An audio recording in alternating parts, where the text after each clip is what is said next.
Welcome to the future, where the glass is half full and you'll need new glasses, where you'll be jumping from conclusions. The past is annulled, and a new future is born. Never before in history has so much meant so little to so many.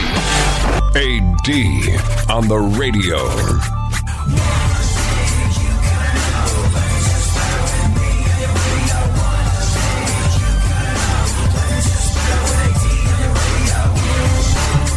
So have you ever had a Cuban sandwich before? Have you ever had one of those things? Oh, man. Hold on. Let's see exactly what's in a Cuban sandwich. The people that listen in Orlando will probably have a better idea of what this is, just because I know there's some of the best Cuban restaurants on the face of the planet in Florida. Cuban sandwich is like, it's a Cuban twist on a ham and cheese. Oh, so good. It, I think, originated in cafes catering to Cuban workers in Key West and Ybor City in Tampa. It's delicious. I don't know what it is, like, because it's not just your standard ham and cheese. It's alive with flavor, and it has something to do with the pickle, maybe the mustard. What are the ingredients? I mean, it's made with Cuban bread as well, which is, like, delicious. Delicious. Fantastic. Have yourself a good Cuban sandwich. If you're one of the people that listens on Real Radio 104.1 in Orlando, I'm sure you know what the good stuff is. But I went out to lunch a little while ago with one of my best friends in the world of broadcasting. Fellow working stiff in the world of getting information to people. A buddy of mine that works for one of the TV stations in Houston, a guy called Ruben Dominguez. And we go out to lunch somewhere. I was like, what are you going to get? He's like, I don't know. I think I'm just going to get the turkey sandwich. I was like, oh, I wonder if the Cuban sandwich is any good. And I was like, Ruben, you're Cuban, right? And he was like, yeah. I was like, so you probably know the good stuff. Like, chances are a Cuban sandwich that I'm going to get at a restaurant like the one we're in Houston, Texas, probably won't measure up to what you've grown up eating. And he was like, no, I'm sure it'll be good, though. Like, it'll taste good to you, white boy, was basically, if I was reading between the lines, what he was saying to me. But I was just like, okay, so I got the Cuban sandwich. And I was like, wait a second, we've been friends for years. Never really talked about this before, but were you born here or were you born in Cuba? He was like, no, I was born in Jackson Heights, Queens.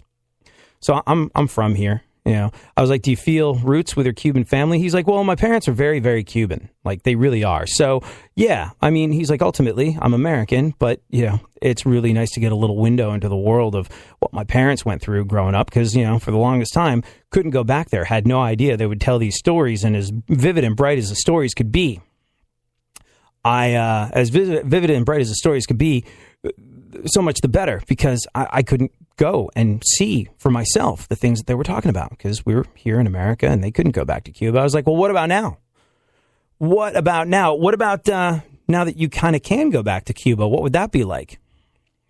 He's like, maybe I'll go one day, but it takes time. I was like, well, what about your parents? I mean, your parents fled Cuba,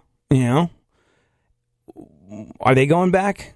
And he's like, my parents are pretty hardcore with this stuff. They are not going back. He's like, to quote my mother, they are not going back to Cuba until they can spit on Castro's grave. I was like, wow. He's like, yeah, Castro, bad dude. Very, very, very bad dude. And specific to my parents, extraordinarily bad dude that changed and ruined their lives. Now, they managed to put it all back together. And they managed to make a great new life here. And I love growing up here. And, if it wasn't for growing up here, I wouldn't know about punk rock and the things that I know about. Because Ruben, he's like this kind of like very well put together news guy. But he also plays guitar in a punk rock band. I saw him a little while ago and he's awesome. And he's like, my life is here. Everything that happened to me is here. So I'm not all that mad about how things turned out. But my parents, well, I'll quote my mom again, not going back to Cuba until I can spit on Castro's grave. There's a connection between this and Colin Kaepernik of the 49ers not standing for the national anthem. Now, I don't know what you think of the whole situation, the whole brouhaha, the whole thing that seems to have ignited the national zeitgeist. People are feeling, as some folks would say, some kind of way about this. People are feeling some kind of way. Now, why is there a connection between Colin Kaepernik and my buddy Ruben? By the way, that sandwich was pretty good. And like, I made him take a bite. He was like, that's surprisingly legit. That's what I know as a Cuban sandwich. Okay. So just FYI, you can get a decent Cuban sandwich in Houston, Texas if it's even though it is a non-Cuban restaurant that we went to. I think it has to do with the fact that like there's so many restaurants in Houston. Like people in Houston really like to eat. They take their food very seriously. But there's a connection.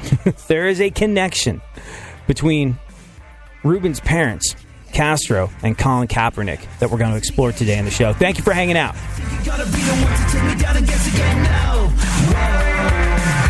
Money making, skills on the mic, keep me paid every day, and you're part of the battle, just bow down, better act like you know.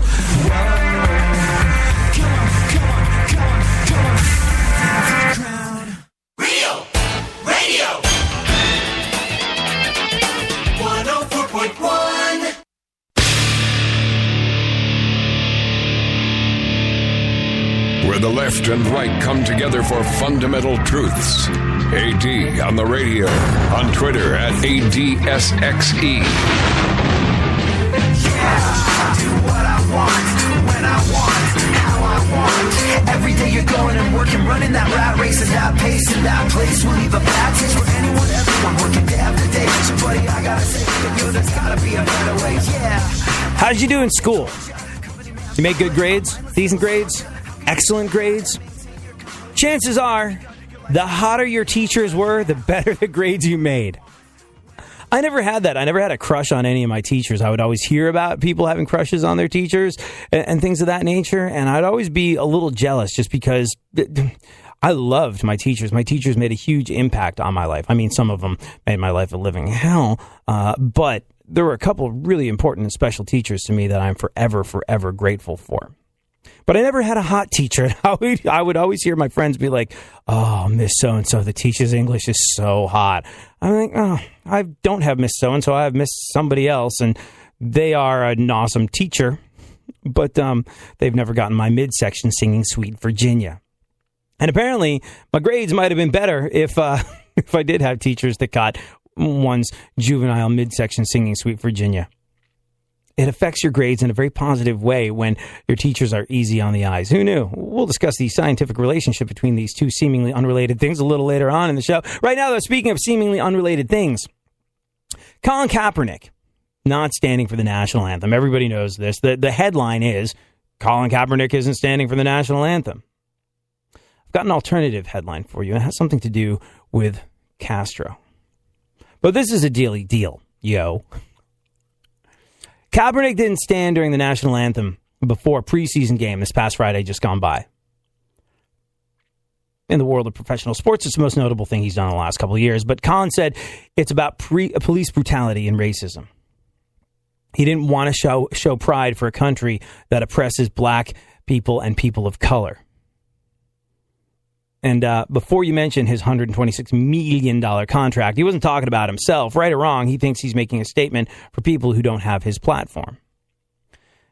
And he said, quote, "To me, this is bigger than football, and it would be selfish on my part to look the other way. There are bodies in the street and people getting paid leave and getting away with murder," quote unquote.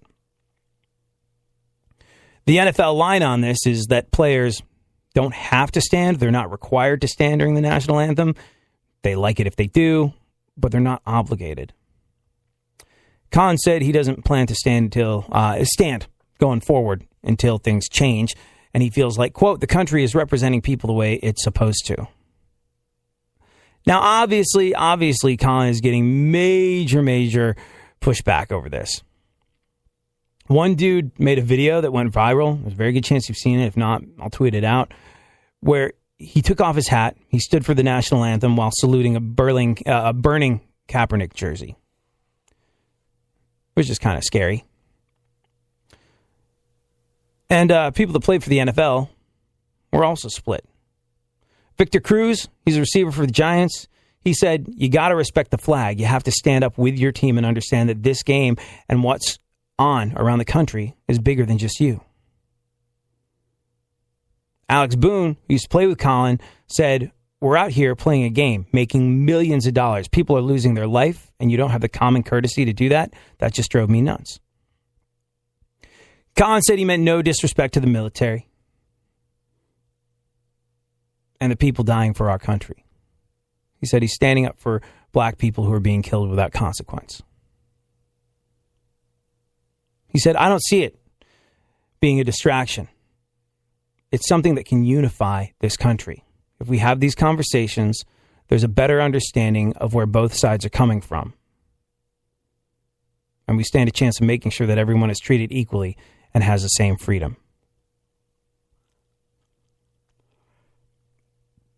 Here's the thing. The conversation that he's managed to start, and look, if he's a person of principle and he's standing up for something that he believes in, I support that. Sadly, I think it's ham-fisted, incredibly poorly thought out, missing the point. And the only real conversation it's starting is people disagreeing with his motives. He wants attention. No, he's in it for the real reasons. And no one's really talking about the very important issue that he's trying to shine a light on. So, ill-thought-out, ham-fisted way to protest. There's lots of people that support him. And you know what? In principle, I support what he's doing. He's right. He does have a platform. It is bigger than a lot of other people's platform. But there's a more effective,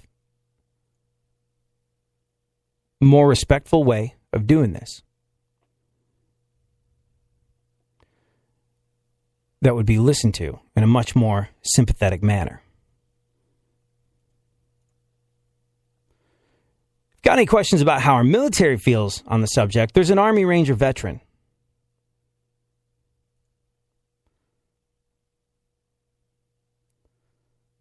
who,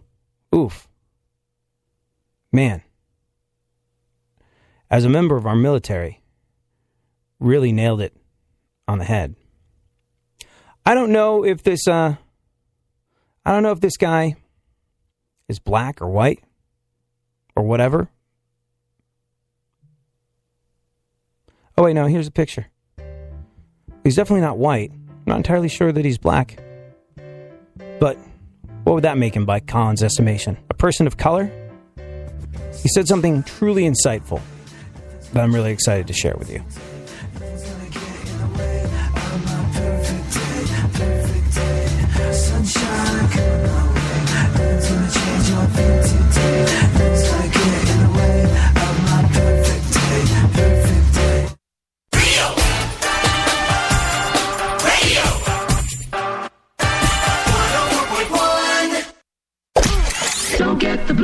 Get all the news, we mean all of you guys out there in Radio Land. All aboard!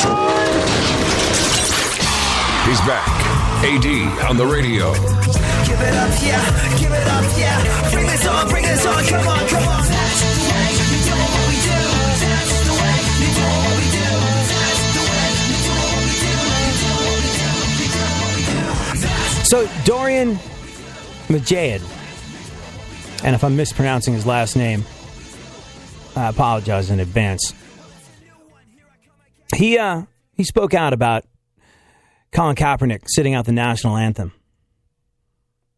over issues of race and police brutality.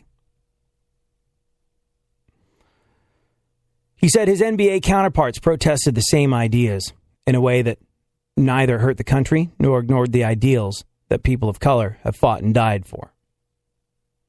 These ideals represented by the symbolism of the American flag and words of the national anthem. Doing what Dwayne Wade and company did at a game opener to support Black Lives Matter, or making a public verbal statement as Carmelo Anthony did, or even a written statement as Michael Jordan did, are all more appropriate acts of protest. Proper action is exactly that. Action. Not the inaction of not standing because he couldn't think of a better way to protest. I think that about hits the nail on the head. Couldn't think of a better way to protest. See, this is why a lot of people are condemning Colin Kaepernik. This is why I actually kind of support what he did. Not because I think it was a good idea, not because I think it was making the point the way he wanted to make it, but because he took action. He couldn't think of anything better.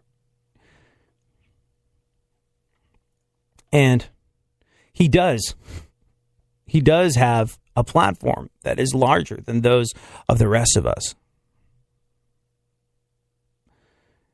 But sadly, he didn't get to that platform because he was one of the world's great thinkers or orators. So, going back to my boy Ruben, who I had the Cuban sandwich with. He was born in Jackson Heights, Queens.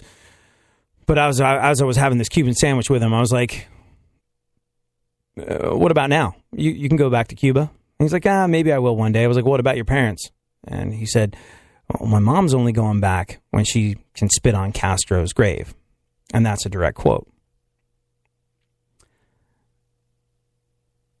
Castro, bottom line this in a way, someone like Kaepernick, who has been a scotch misguided recently, can understand. And I'm not insulting him as a person. I'm not insulting his intelligence, but this is why I say he was misguided. I'll bottom line this. Castro, not a good guy. But here's your kind of alternative headline for the Kaepernick debacle. If you followed the 49ers last year, you saw that he wasn't really setting the world on fire with his professional football playing. He was polled, looks like that $125 million man will remain backup. And he's not getting a ton of field time. Some people are saying he 100% called for attention by sitting during the national anthem. Some people are saying he's trying to line himself up a new gig as a commentator on social justice. Just because it appears, just based on last year's play, that he might have reached the end of the road in the world of professional football. But he showed up to the press conference wearing a Fidel Castro t-shirt and making a statement. Showed up to a press conference wearing a Fidel Castro t-shirt. Yeah. Fidel Castro. And here's your alternative headline. Irony. Kaepernick refuses to stand for the national anthem to protest oppressive America, and then shows up at the post-game press conference. I don't know why many more people didn't catch this. Wearing a Fidel Castro t-shirt. Talking about oppression in America. Not the sharpest tool in the shed. Not the crispiest fry in the basket. Funkhauser, do you have any additional analogies you want to draw? Not a one-way street in Boston. Oh, that's right. You just got back from your vacation in New England. How was it? There. I've been working on my accent there. Hey, move it along, buddy. You just sound like Dick Van Dyke doing... Okay. But you were in New England, like all New England? Like tour of New England? I started in Boston, and I went all the way up to Maine and all the way back down. I never stopped in Connecticut at all, but it was pretty lovely, except I felt like I was in an aquarium the whole time. Do people in Boston, what's like in California and Texas, people are vaping up a storm. And I did notice that when I was on the East Coast, not so much with the vaping. Last time I was in sort of like New York and upstate New York area, I didn't see people going after it with that. Were they vaping up a storm in New England? I didn't notice. No, I was more looking at everything being sad and miserable and lonely, but happy for me because I'm on vacation. I don't understand why people live there at all. It's like a scene of a Morrissey song. So please tell me why there's only 7 exits in your entire state. Hey. And what the heck is a turnpike? Anyway. And now I know what it feels like to have a bad dream. That's a really good Morrissey impersonation. If you want to nail the Morrissey impersonation and completely capture the sadness you felt like you saw in New England. More sadness? No, you got to go up. Uh-huh. You got to up at the beginning of the sentence. And then the at the end. You got to go. So you can park anywhere you want. Any side of the street you want. Very good, very good. So you can park anywhere that you want at the other side of the street and be miserable while you eat your clam chowder. I murdered a lobster. And you know they put those straight into the bucket boiling. I called the supermarket and they did it for me because I have a big heart. And I couldn't do it myself. Okay. As Homer Simpson once said, Pinchy would have wanted it that way. This is the dumbest thing we've ever done. Welcome back. It's so good to have you back. I missed you so much, but now I feel like I'm back in California. But not really, because my clothes still smell like Providence and Rhode Island. All right, we'll do the news after we hear David Cross talk about e-cigarettes. I said after we hear David Cross talk... Oh, you know all there those we go. Vape stores and vape lounges? What do you think they're going to be when they go out of business next year? Hoverboard shops? Probably hoverboard shops. Those will last, yeah.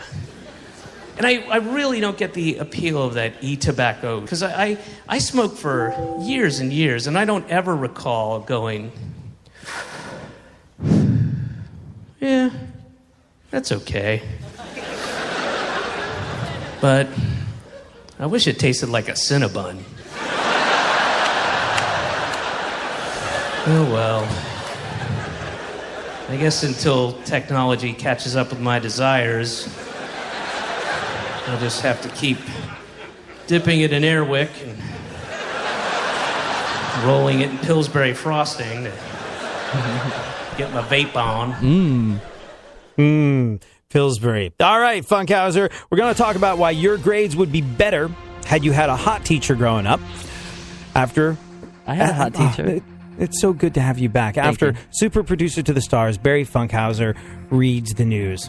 I had a hot teacher, just thinking about Miss Zico. 9th grade English. Oh, yeah. Really? Oops, Yeah? I dropped my pencil. How was, You know, with the joy of modern social networking technology, we could probably look her up and see if she's still hot. I don't remember her first name.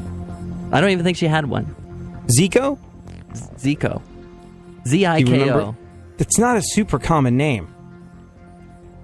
I bet if we really applied ourselves, we could find her. 9th grade English, Southern California? Come on. Pop all these terms into Google. I bet you come up with a, but here's with a what teacher you happened. used to have a crush on. Ms. She died? Zico. Which means she So- could be anything. Oh, right. Yeah. Zico hyphen. Yeah. Something. Well, we'll figure it out. I bet we can find her. Good luck How are out your there. grades in English class? Oh, they were good there. Oh, see? All right. Well, As we'll you get can into tell the by science. my perfect English all the time on this show. yeah. All right. Did you see the 2016 MTV VMAs last night? I did not, but I know that the real winner was anybody that, like me, decided to instead watch Banshee on Amazon Prime. You seen that show? No? Is that good. new?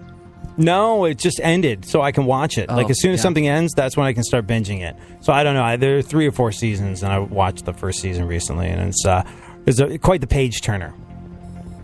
Lots of intrigue, lots of suspense, lots of violence, and lot of nudity.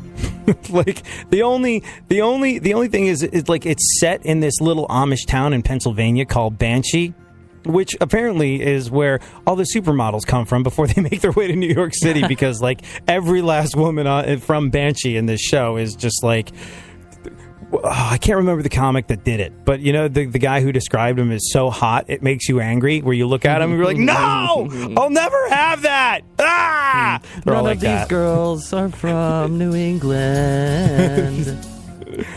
He'll never talk to me because I haven't got a thing to wear. Anyways. 2016 MTV Video Music Awards went down last night in Madison Square Garden. It was, how many of these has it been now? Probably 30 something. 30-something, not quite 40. Because I think, when did MTV... 1981. 1981? So we're coming up on the 40... I don't know if they had an award ceremony the first year, but, like, MTV's coming up on its... Because, like, SNL came out in 75, so the 40th anniversary of SNL was in 75. That's why we had the 40th anniversary show last year. So it means we got another 5 years to go before MTV is 40 years old and officially would be watching VH1. It was MTV's Night to Shine. Compared to the other 364 nights of the year when it's a parade of pregnant teenage meth heads. I watched it on Twitter. You did? Just people's what trends, that what hashtag goes up. Yeah. That's how I consumed it. Digital Cliff Notes? I heard that Beyonce went on too long, and... I think that the entire thing was, half of it was dominated by the part where Beyonce shook her ass and the other part where Kanye acted like an ass. Yeah, the host was not good, and I guess... Who was the host? I don't know, but I guess our co-worker, Charlemagne the God, was also some sort of co-host, and he asked Ariana Grande if she's going to be licking any donuts. Don't be licking no donuts tonight. She goes, I'll try not to. No, Ariana Grande performed her song Side to Side while running on a treadmill, bicycling, and lifting weights, and the entire world was like, okay, you get it. You're no longer the girl that licks donuts. Chill. Do you know that, one thing that I heard, Kanye West mentioned Ray J, the guy that his wife, Kim Kardashian, made her sex tape that made her famous with during his speech. Kanye West brought up Ray J during his speech. I think he was going to mention the other guys who have also nailed his wife, but then remember the show, only 3 hours long. Not nearly enough time. Hey, did you see that girl that came out in his music video? That trended at the same time. I don't know if they talked about it at the VMAs, but I guess there's some rockin' hot bod girl in Kanye's latest video, which will be the reason why I see it, and the only reason. Gotta check that out. Kanye West new video. The reason your laptop has a mute button.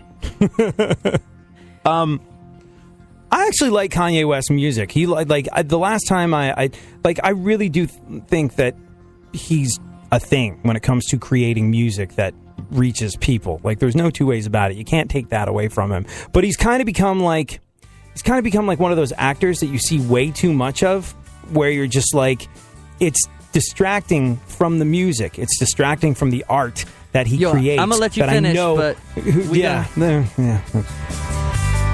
Haven't had much good ride in a while. Haven't had much of a reason to smile. Haven't had many things go my way.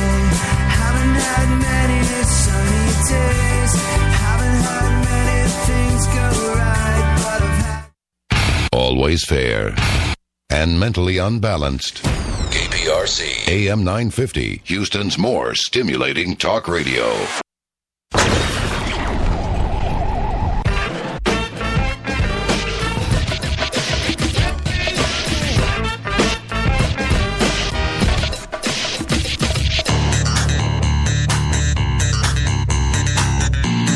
Now, more AD on the radio. Back once again, the ill behavior, delivering and giving you our musical savior. Back once again, it's your boy AD again. Nobody rock a party better than me.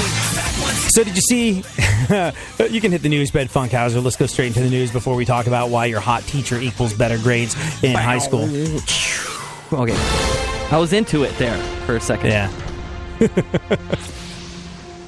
I'd like to thank Dave for filling in for me last week. Thanks to Dave. Dave did an awesome job. There was a tenuous moment there where he talked about how he dated a girl that he babysat. Yeah. Where I was just like, sound less into it. But no, Dave did a really stellar job and revealed that. Did you hear that? Did you hear any of the show while you were away? I caught a minute of it. Yeah, I'm still listening to it. It replays like crazy. Do you know the bit that I'm talking about? Yeah. You guys, I can't remember what you guys were talking about. I hopped in the middle. And you're like, oh, there's Dave talking about how he dated a girl that he babysat for. Are you guys doing math?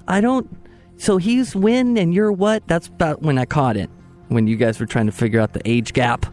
Yeah, I think it was like a 15-year age gap. So she was like 20 and he was 35. And they were like set up by her brothers. But you know what? I mean, despite the initial... Hey, my sister's 11 years younger than me, and I'm still waiting to be a creepy old man to her friends. Thank you. To her friends. Thank you very, very much for clarifying. Would you set your... Real classy. Why don't we just go to the story?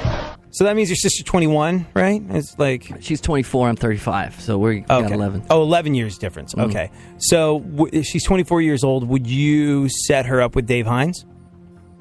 Would I set her up with Dave? Or let me put it to you in a different way. Would you set your sister up with anyone? Not at this point in time, no. Hell no! I had that happen to me once. I never did any setting up with my... Not even close. My sister married a guy who, man, I'm so lucky with this dude because, like, you meet somebody and you know that they're serious with your sister and you're just like, just be decent to her or obviously I'm going to have to end your life. And he was that and then some. And then it turned out that he was a really nice guy that I really like to spend time with. And he's an editor at DC Comic Books, so I get free comic books from him. It's pretty freaking sweet. And as much as I love this guy, as much as I'm proud to call him my brother-in-law, and as much as I'm unbelievably glad that he married my sister, and I couldn't imagine anyone better for her in the world if I met him and realized all these things about him, I still wouldn't have introduced her to my sister and gone, hey, this could be a thing. You don't do that. I don't understand that. It's very, very odd. Well, like if I met Aaron Carter, I would introduce him to my sister. If I met Justin Timberlake's little brother, Justin Jr., I would introduce him to my sister. So, weird Dave's story. buddy? Probably not. Weird story. I'm like 20 years old or so, and I'm in a band, and tour manager, we're just talking about family and whatnot, and he was just like, I have a sister. She's 25, but she's never dated anyone, and she's a virgin. I was like, so strange that you know this about your sister. And he was like, would you like to, can I hook you up? Will that be okay? Is everything all right? Would you be interested? I was like, no. He's like, my sister just needs to get that part of her life over with and get busy, has to do it. And I was just like, I will not be doing it. No, under no circumstances. Nope. Zip zing, not a no. I'm not going to take your 25-year-old sister's V card away from her. That's just creepy that you would recommend that. And he was like, are you sure? I was like, yeah, very, very sure. Okay. So, don't try and set me up with your sister. Okay, I'm sorry, I won't. That's why I didn't ask. Do you have a little brother, though? Maybe somebody famous with a lot of money? No, I wonder. Yeah, no, I don't, that's funny. If I had to, now would you set siblings up? This conversation took a very weird turn. Would you set up your sister with somebody else's younger brother? We have siblings that would be good for each other's siblings. There's a degree of separation there that kind of removes the creep factor. Yeah, if Dave had a little brother 10 years younger, or Brandy had a little brother or something, I'd hook them up with my sister if they were interested. I think so. I think it depends. It depends on if I want to hang out with the people my age. My sister has a friend her age that's her older sister was my friend, and then some of us aren't friends anymore over time, and it's kind of weird. So I don't know. But I would. We're all talking hypotheticals here, aren't we? Mm-mm. I would not set them up with any listener. So don't even call. At what point did this whole is thing not get news. derailed? Can we talk about Taylor Swift? Let's talk about the VMA. Did you see, though, I don't really watch award ceremonies. I watch, the digital cliff notes the day after. And turns out that the gold medal winning U.S. Olympic women's gymnastics teams, they showed up. Did you see that? No, Touching moment until Kanye rushed the stage and was all like, Mary Lou Retton was the greatest American gymnast of all time! Gold medal winning U.S. gymnast. And before you say, but gymnastics has nothing to do with MTV, remember, neither does music or videos. What else happened or didn't happen there? Taylor Swift skipped it. She didn't go. She skipped last night's VMAs. If this news affects you in any real way, you're either profoundly sad, incredibly lonely, or you are Taylor Swift. I tried to find her house in Rhode Island. Oh, yeah, I tried to go to Taylor Swift's house and check her mail with my Taylor Swift lookalike girlfriend, but we couldn't find it. It's pretty funny because, more than one person has said your girlfriend, Canadian Jane, bears more than a passing resemblance to Taylor Swift. So if you did find the neighborhood that she lived in, than Taylor Swift because she lives I don't here. know that I don't know that she is. I remember, Taylor Swift lives in New York City now. Taylor Swift changes her identity. Yeah, she changes her identity based on her area code. Before, when she started out, she's like, I'm just a good old girl wearing my sneakers up in the bleachers while the cheerleader goes off with a school football team captain, and I'm left here alone again. And when you're living in Amagansett and banging Kennedys, you kind of can't do that anymore. So now she switched to being a New York City girl. I'm really getting ticked. Uncle Sam bends me over with no lube every April, and I'm proud to be an American, but I'm getting really hateful. Billionaires and losers both get their asses bailed out, and I'm stuck in the middle like a sucker giving handouts. Real 101 Radio 104.1. There's something happening here, and you should know what it is. The Dumbing Up of America. Now, more AD on the radio.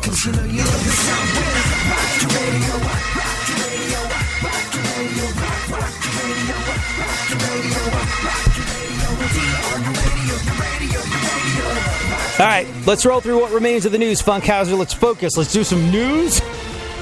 And then we'll talk about why hot teachers equal better grades. Yeah, because we tackle the big issues on this show. Ms. Zico, where are you now? I learned there, and there from you. What's there, and there? Again, not news, but now I'm hooked. What is there, and there? The three ways. Oh, right. Gotcha, yes. The three different spellings of there. Right. Yeah. Understood. Miss Zico. She's probably married now. Do you have a sense of judgment when you see people use the wrong version of there, and there? Or when you see spelling and grammatical errors online? Yeah. Does it drive you nuts? It kind of makes me feel like they received a hit point and they're still trying. Well, how could you get there wrong? Oh, well, somewhere along the line you got thumped instead of learning that. So... You got thumped? A little sad. Yeah. Yeah. Either you were thumped on your head when you were little or in 9th grade English class. See, it used to be for me, like I heard a little while ago that plastic surgery in America and around the world was up. Why? Because of social media, because of Facebook, because people would see themselves online and be like, I don't like the way I look. Snippety snip snip. I don't have to deal with that anymore. And I thought that was silly. I was like, if you don't like the way you come across on Facebook, take a remedial English grammar and spelling class. That'll vastly improve anything that a knife doesn't. In fact, I would go with that first. But now everyone's got autocorrect and voice to text and all this sort of stuff, and I see how it happens now. I think we are living in a culture that is causing the proper use of the English language to devolve and disintegrate. Like Twitter is its own form of shorthand, and it's just like, what are you going to do? You're out of characters. Well, if I leave out the apostrophe, then I'm good. So there goes the apostrophe or the comma or the capitalization doesn't take up a space. But whatever the case is, we are, because of social media, because of voice to text, because of autocorrect, and because of the shorthand we're forced to write in, like I said, English as a language is dying. It's dying a bitter death. And as much as I hate that fact, I can't bring myself to judge people that are killing it and that are obviously responsible for its demise with their improper grammar and spelling, because I don't know why. Maybe my phone just knows me, but if I do voice to text and I use the word but, it immediately adds 2 T's. Like, my phone thinks the only situation under which I would use that word is if I'm talking about someone's hindquarters. And it's not true at all. But I've sent that to so many people, and it's been so embarrassing. And I go, what you gonna do? I got like voice to text correction makes it sound like all I do is talk about asses. So it's and I don't do awkward and tours. uncomfortable. I do yours, just so you know. I do yours instead of tours, thanks to my corrective text. I'm not doing a your. That doesn't even make sense. That said, I think I think my job has been saved numerous times by autocorrect when people that could have me fired thought it was adorable that I told them to duck themselves. Quack, quack. Go on. All right, let's actually do some news. All right, Mariah Carey's sister was arrested for prostitution. Yeah, well, only because she was walking the streets dressed like Mariah Carey. Probably borrowed a dress and got popped for it. I'm sure it's a giant miscarriage of justice. What else? One of the stars of Little Women L.A. might be on Dancing with the Stars. Oh. Little Women L.A., that's like the reality show of like made up of little people, right? Yes, under 5'1", I believe. Huh. You know, if you're the music supervisor for that show... the temptation to use Elton John's Tiny Dancer in this situation would almost be insurmountable. I wonder if they're going to do it. We'll wait and see. What else? It's like, and now bring to the stage the girl from Little Women L.A. Woo! Just kidding. Is that the theme music to it? That's her theme music. Huh. Yep. Go on. Burning Man kicked off over the weekend. That's why we haven't heard from Christian James Hand. Oh, yeah. Mm-hmm. When heathens gather for an orgy of social, political, and economic bliss. So, you know, what Bernie Sanders rallies used to be, I suppose. Go on. I never had any interest in going to Burning Man until Christian James Hand described it. Like, he should do that on the air. Did he do that on the air or just to us? I think he did that on the air. You know what? Maybe we should have we should get Christian James Hand on the show when he returns and have a Burning Man recap.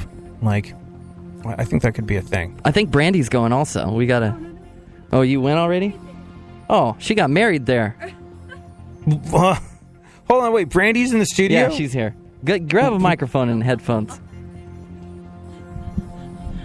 So much to talk about on this Burning Man topic as I'm like... She taps me on the shoulder. I literally was like, I heard the word Burning Man and I was like, stop everything. If you notice, my last post on social media was me reminiscing about Burning Man. And you got married at Burning Man? I did. It's actually my 5th anniversary tomorrow. We got married on a Thursday in 2012. And yeah, it's 2011 or 12, whatever. But yeah, our anniversary is on the 30th. So yeah, we got married at the temple on the playa. And legally binding, the whole bit? Oh, we did all that later. But yeah, okay. it was more of a spiritual thing while we were there. We had our friend do it who was ordained, and that was really cool. We had all the playa people danced in tutus. I was dressed in a tutu and a bikini. It was awesome. Covered in dirt. Just like you're wearing today. Yeah. Are you doing that on purpose? Right? I totally wanted to match the Burning. I feel... So... Do you go back to Burning Man for your anniversary ever? We used to. We actually just now the last 2 years haven't gone, and that's why I get so depressed every time it comes around because we haven't gone in a minute, and it makes me sad. But he says it's too mainstream now, and it kind of is. It used to be not about labels and about money and about all that. And I posted a tweet the other day that said, if you're flying in on a private jet with a motorhome, with a working shower and a running toilet at Burning Man with a cook, you're not experiencing Burning Man at all. See, I think right there, what you just described is why I don't go to this sort of thing. Well, that's what they are now. That's all it is it's all these people coming in there with their rock star bands. The way they came in sounds great. Not that I could ever afford to do that. And as much as it might be a spiritual transformative experience, it's the flush toilet aspect of festivals and the lack thereof that stops me from fully giving myself over to the Burning Man-esque experience wherever, whenever it may be. Like, it's just like... You would hate it. Yeah. You would hate it. We pee in bottles. Oh. Yeah, it's really crazy. Like, I can't believe people look at me and they're like, wait, Brandy, you do this? And They don't even have... I love it. They have porta potties, but imagine you're at a festival for a week with people on a lot of hallucinogenics. Therefore, those bathrooms are a little atrocious. I'm just saying. Do people get like, You're stuck not in it, really or? selling the experience. I'm not trying to. I want everybody to go away from Burning Man so I can go back and make it a good experience again. Don't go to Burning Man, all you people with your money. You Johnny-come-latelys with money and you toilets that non-real flush. burners, you non-campers with your non-tents and your non-dirt. My radio. What's that I hear in the Colin. background? What's that I hear in the background, guys? I heard a toilet flush. Not cool. Not one of us. We shun him. All right. More news. Okay. Hold on. Brandy's broken. All right. A man set a world record by building a Batman suit with over 20 movable parts. You know what that record was? What? Largest amount of sad. Aww. I just saw Batman versus Superman, and it was good. Really? Everybody said that movie was not good. Well, it was not good, if that makes sense. Oh, okay. You know, like it's. Yeah. Oh, I thought this would be worse. It's only a little worse. Well, also, like, did you watch it on, like, did you stream it? Like, I'm guessing you didn't see it in a dollar theater or something. Because, like, the streaming version, the full version, is supposed to be much better. And it's, like, it's close to 3 hours long or something. And it has all this stuff that they cut out. And it really hangs together better with it in it. We were looking for that, but we couldn't find it yet. It's not out. I mean, you got to buy the actual version. We couldn't stream it. Gotcha. How much time do we have left? 4. In the whole show? 2. No, I'm just kidding. Yeah, like 3.5 minutes here. 3.5. All right, 2 more pieces of news. Quick. Kylie Jenner says she doesn't have breast implants. Well, that's about to change. Cackled mom as she doused a rag with chloroform. 2 more pieces of news. Michael Bay is directing commercials for Victoria's Secret. Michael Bay? Michael Bay. It's cool, you know, because I always wanted to see a supermodel burst into flames after being blasted with a laser by a giant robot. Go on. Wow, she doesn't even look airbrushed. Photos have surfaced of Larry King talking on a flip phone. Verizon Wireless, hello. A flip phone? Larry King has a flip phone? That's weird to me because old Larry is like a big adopter of new technology. Like, he's got a podcast now. Who would have thought? Like, what that if it's guy, like the newest flip phone out? What if he's way ahead of the curve? It could be. Probably not. He's probably just checking another angry voicemail from the Grim Reaper. You missed our appointment again. This time I'm coming to you. So, got kids? Already looking forward to parent-teacher conferences because your kid's social studies teacher is super hot? Another important lesson. Another important lesson to be learned and another reason to be excited. Your kid will probably get an A in that class. What was the teacher called, Funkhauser? Miss Zika? Miss Zico, not Zika. Zico. Different. I was going to say, yeah. Gosh. Miss Zico, what was it that made her hot? The buttons on her blouse, barely fitting in. I could go on. The makeup, the hair, the ooh. Did she used to read, Shakespeare and stuff and get all caught up in it? And did parts of her heave and were buttons stressed out with sharp intakes of dramatic breath while she was reading Shakespeare? She used to give out whatever? Hershey's Kisses, and anytime you'd get an answer right, she'd walk over to your desk and put one on your desk. So really? Clip, clop, clip, clop. That's how I learned there, and there, buddy. And where, and where. And your. So when she, when she would come over and you got something right and put a Hershey's Kiss on your desk, would she lean forward and was there a view? Whoa, man. Whoa. Yeah. Did you look forward to certain outfits? I think they were all kind of about the same, so I think she knew exactly what was happening in this scenario. Oh, my God. There was a plan in the morning before school, and it was laid out. I mean, I guess that was impetus for you to get the that was impetus for you to get the answers right, not so much to go up and write things on the board.